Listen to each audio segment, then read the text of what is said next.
Paperback Rocker, episode 83. Hey,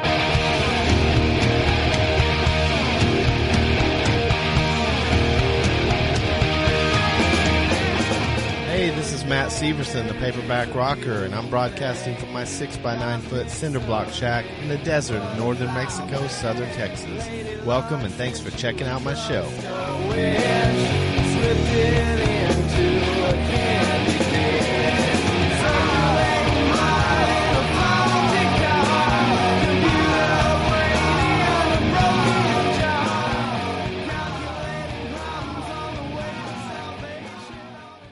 Broadcasting from a 9-foot cinder block shack somewhere in the desert.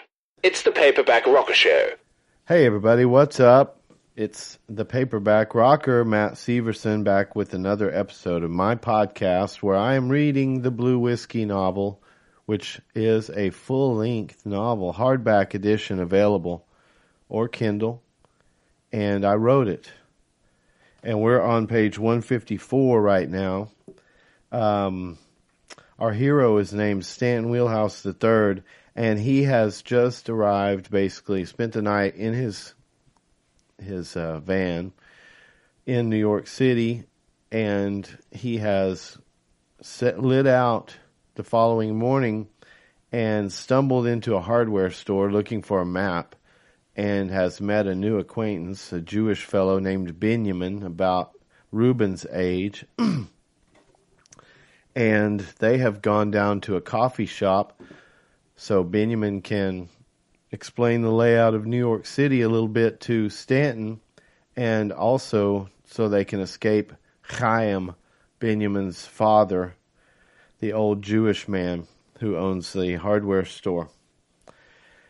And Benjamin has just basically asked, and our hero, Stanton Wheelhouse III, was kind of thinking he might have got himself in over his head in New York. It just was so big. He was getting intimidated until Ben said, well, I could get you a job in the garment district, and because you're not going to be able to make it as a singer or as a musician.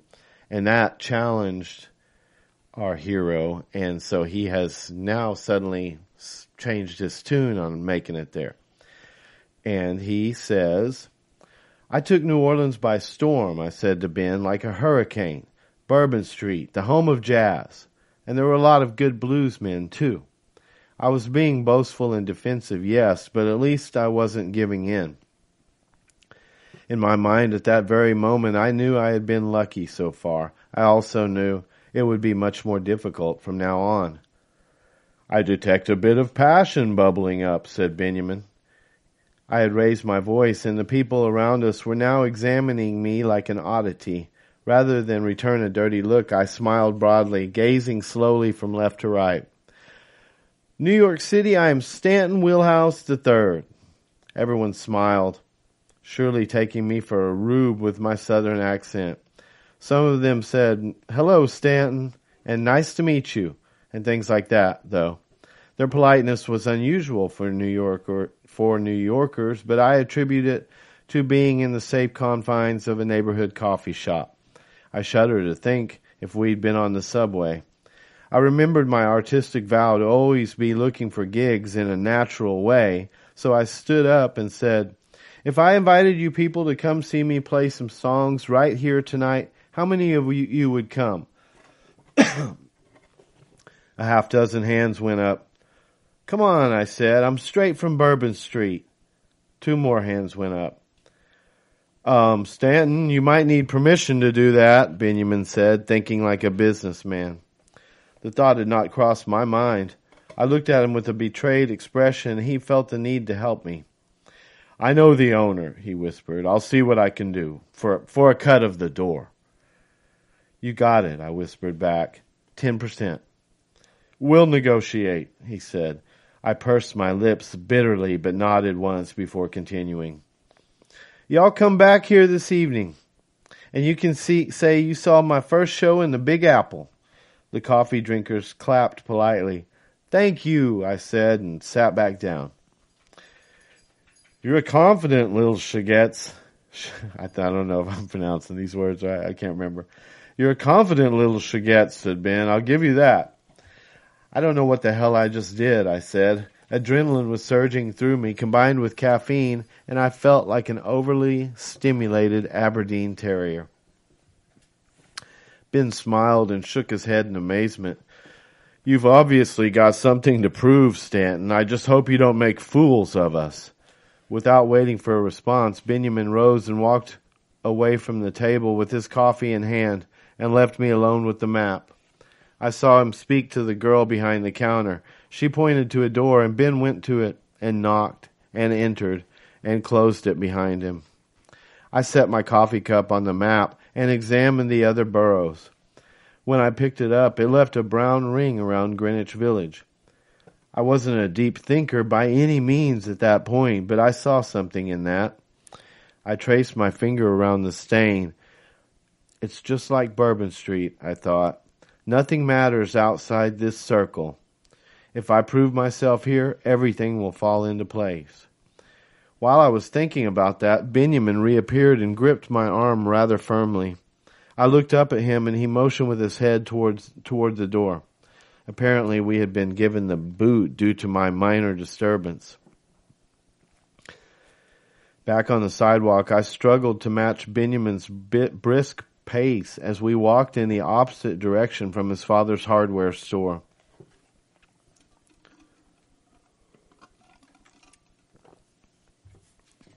So many details, and you didn't consider a single one, he scolded. I felt like I was struggling to keep up with my father on the sidewalk back in Oxford a dozen years before. The only detail that matters is that I show up and play, I said. Not when I'm receiving a 20% cut of the door. Things were more serious in New York. Well, 20% of nothing is zero if I don't show up, I countered. Which means neither one of us makes money, Stanton. Is that what you want? No pretzel logic there.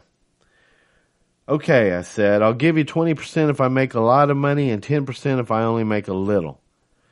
Ben crunched the numbers in his head for a moment. Okay, what's the over-under on that? $50, and I'll let you set the cover charge. If we bring in less than 50, you get 10%, and if it's over that, you get 20%. I'll agree to that, said Ben. You're not going to embarrass me, Stanton. It wasn't a question. Don't embarrass me with a cover charge so high nobody will pay it, I said. Remember, I'm an unknown. Ben said, oy vey, with the exasperation only a good Jew can muster. And like a good Jew, he enjoyed every bit of that exasperation. Wait, I said, and stopped walking. I sensed that I'd been snared again. Did you already negotiate money with the coffee shop owner? Of course I did. The coffee shop's paying us $60. Welcome to New York, Stanton. Lesson learned. Never trust anyone, especially if they are from New York. I fumed for a few moments, but put things quickly in perspective. I can't pinpoint where I picked it up, but all my life I have put my situation in perspective by comparing it to others worse off than me. I'm sure it came from my father's reminders of how bad everyone had it during the Depression. That made me feel better. Another method I use is mentally removing whatever is troubling me and reevaluating the situation. In this case, it was the gig at the coffee shop. I mentally excised it from my life like a skin tag. Was I better off without the gig? I asked myself. Sure, Ben was kind of manipulating the money I would make, but without the show, I would make nothing. That pretty much put me back on the good side of life right there. I had a gig and it would pay something. That was good enough for my second night in the Big Apple. Prospective soul brother gratitude came to me at that very instant. And after all, Ben had so far made $12 and I had made $48. I was the one making out like a bandit. Who cared that Ben negotiated without my knowledge? Not me. I felt warm all over. I said, I want to thank you, Ben. I appreciate you negotiating the best deal for us. Ben side-eyed me like a cop being thanked by a perp he just arrested. Are you trying to flank me because you're older than me? He said. How old are you? I asked. 33. I'm 17, Ben. My accelerated appearance was always a blessing and a curse. Oy vey, he moaned again. You're a runaway. I'm not a runaway, I said. I'm sick of hearing that. I'm a free man like my master Reuben told me. I can't help that I look older than I am. The urgency in my voice informed Ben that I told the truth. Well, if you're only 17, let's keep that between us. From now on, you're 22. Is that okay, Stanton? Or do you feel the need to scream at me again? Sorry, I said. I guess I'm still a rebellious teenager. Ben looked into my eyes. You're an old soul. I hope to be convinced of that when you play tonight. When I play for how much? I said, checking to see if I had heard correctly, or possibly to catch him in a lie. When you play for $60. I don't see how the owner's going to make a profit paying me that much, just selling coffee. Ever heard of a speakeasy, Stanton? No. Good. Keep it to yourself, Ben said, attempting to restrain a sly smile. And who is this Master Reuben? When we were again outside his father's store, I said, Ben, do we have to spend the afternoon with your old man? He's most likely asleep in his office. I'm the one who runs the shop most of the time. We don't do much business, but it's what he wants.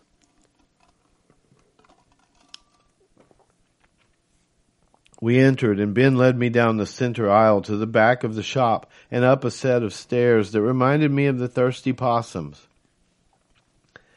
At the top, I followed him into a space that was once an apartment over the store, but had long since surrendered that purpose. It was packed with disorganized miscellanea, a junk shop above the hardware store. We walked through a narrow passage between boxes to a doorway, which opened up to another small room. Half of it was more storage, but the other half was clear and had a cot that looked to be military surplus next to the wall. This is where I sleep, Ben said. I looked at him like he was crazy. Not all the time, he said. It's a long story. I was married. I am married, I mean. My wife recently started pashkiing with some rotten goy. That can't be good, I said. I'm sorry for that, but why have you led me up here to show me this? I thought you might like to get some rest before you play tonight. I had a flashback to the time I spent in Reuben's room waiting for my first show. It's better that I occupy myself rather than isolate, Ben. Stanton, are you any good? He asked. He was not inquiring about my morality. Yes, damn good. Do you have a manager? No, I said, understanding what he was alluding to. Do you need to run the shop this afternoon? Yes. Well, I'm going exploring. Is there any water around here? The Hudson River's not far. You're not thinking about a swim, are you? I just need to be by water. It calms me and helps me think. Which way is it? It's in the direction we walked to the cafe. Don't get lost. He pulled the map from his back pocket and handed it to me. I'll pay close attention so I can find my way back, I said. I want to take in a little more of the village. I think it will help me connect with the people tonight, if anyone shows up. Meet me here no later than 7, and we'll walk over together. Walk. That is what New Yorkers do, I found out that afternoon. The teeming masses on the sidewalk astounded me. Taxis are expensive, and New Yorkers don't want to wait for a bus unless they have a long distance to travel. If their destination is within a mile or two, they hoof it. I ate Chinese food for lunch, cooked by real Chinese people, which was a first. I had no idea what I was eating, but I smiled and nodded at the waitress when she came to my table. I found the Hudson River, mostly by smell. It wasn't a clean water smell like the beach in Virginia. I detected the familiar odor of diesel fuel and exhaust, which reminded me of my short stint as a shrimper. Recalling that, I thought of how much I had grown as a person since that day. Eternal Flame was the only new song I'd written, but I had a strong feeling my next songs would be informed with all I had experienced. For much of the last year, every experience was a first. It was all new. I was still encountering new things, but now I was relating them to what came before. I was no longer life's greenhorn. I had some time under my belt, and I was using it to maneuver through what life threw at me now. I had learned to hit the curve, in other words. As I strolled into the hardware store, Ben looked up from the shelf he was working at and said, "Something about you has changed." "I'm a New Yorker now," I said with a proud smile. A familiar voice laughed from somewhere in the back. I said, "Don't say a word, old man." Chaim let out a croaking cough, and Ben laughed, knowing I had done the right thing by standing up to his father. Ben approached me and said, "Already a New Yorker? You move fast, Stanton. Where's your old man?" "I am here," the father said, stepping out of a shadow to a spot next to his son. I stepped forward and extended my hand. "I'm very impressed by your son. He says he owes it all to you." "He is a good boy, and he makes his old father kvel." The old man extended his right arm and took my hand in his, cradling it with his left hand. Complimenting his son had changed his opinion of me. I saw a crude tattoo on his left forearm, 5 numbers with a triangle below them. Chaim caught me staring and said, "My indelible memory from Auschwitz, Mr. Stanton. Are you familiar?" "Yes, sir, I'm sorry. I was but a single generation removed from the big one, and I'd heard plenty about it." "I'm lucky for this," he said, rubbing the numbers with the thin fingers of his right hand. "Only those who could work received the tattoo. The others went to the gas chamber." My stomach turned over. I could not understand what would possess somebody to want to kill the old man in front of me, much less 6 million others like him. "Ben, what time is it?" I asked. 5:30. "Come on," I said. "Follow me." We rushed out, but I stopped Ben and told him I had forgotten something. I left him on the sidewalk and went back in the hardware store. Chaim was still standing there, and I walked up very close to him to ask him a question. He whispered the answer to me, and I ran back out to Ben on the sidewalk. The old man stood there smiling for a long time. Okay, that was the end of chapter 13 on page 160. We'll start chapter 14 next time. Went a little long there. Get the end of that chapter in. I have a catch in my throat. Hope you're enjoying the story. Get in touch. Let me know. paperbackrocker@live.com. I'll see you soon. Have a good week or a good few days until the next episode. Have a good one, my friends. The Paperback Rocker has signed off.